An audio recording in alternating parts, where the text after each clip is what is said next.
kitu hiki leo. Hiki kitu cha unyama mwanangu. Sio poa mwanangu. Hii kitu ndio hakuna kwanza kitu. Umesikia mwanangu? Udoga usha mstimu hapa katika maskani.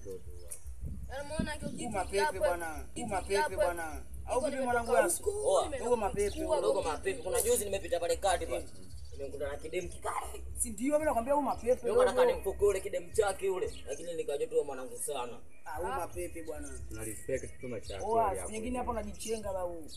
Ndio ndo kana hapo utoto hapa. Unajua mimi ndio naenda kuchukua banki mbali huko mnajua. Ndio naenda kuchukua kama watu cha utoto sasa. Baki kideka yule. Akalewa yuko bwi. Yuko chakali. Bora kama hivyo sasa. Sio kama hivyo babu. Sababu mwenye anazingua ule pale. Kama juzi. Anayo hadi anajikojolea mwanangu. Unajua msio sasa mwelekeze faza yako vipi wewe? Wewe msio wangu. Wewe mzee wako kazidi. Mwelekeza na leo anajikojolea. Wewe mzee wangu jamani. Tani mambo yenu bwana. Wewe tatu hii. Unatuletea nini sasa maskani? Wewe sasa hivi mnafanya nini hapo? Ndio maana maskani atakiwa watoto wadogo. Unatuletea nini sasa? Wewe mbali umetoka kupata kitu. Yes. Ni babako mwenyewe anazingua. Yes. Bora sana na watu maskani. Wewe usimchukue nani wewe? Unafanya nini sasa hapa ukichochoro? Afu hiyo nini? Sikia kwanza mzee. Chenge kwanza nyumbani kwanza. Je, watoto mmeshaharibika kabisa. Au mwanao babu.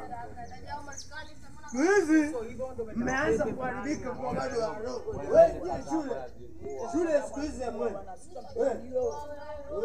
Na mzee, je shule siku hizi mwe.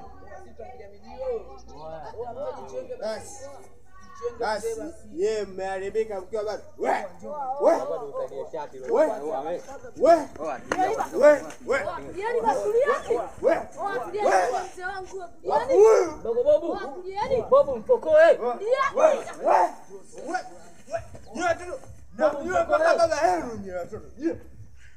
Yaani basuliani. Nani kaba? Tulia. Yaso. Tulia. Kwanza tulia. Nani kaba mimi? Mnanikaba mimi nini? Kaa tunakuelekeza maisha yako unazingua. Nawajua baba yenu.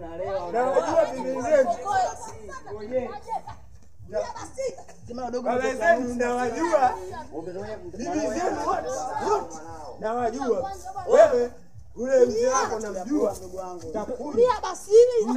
Kidundumba mzaleki wewe. Mmenikaba. Baba mwenyewe anazingua huyu.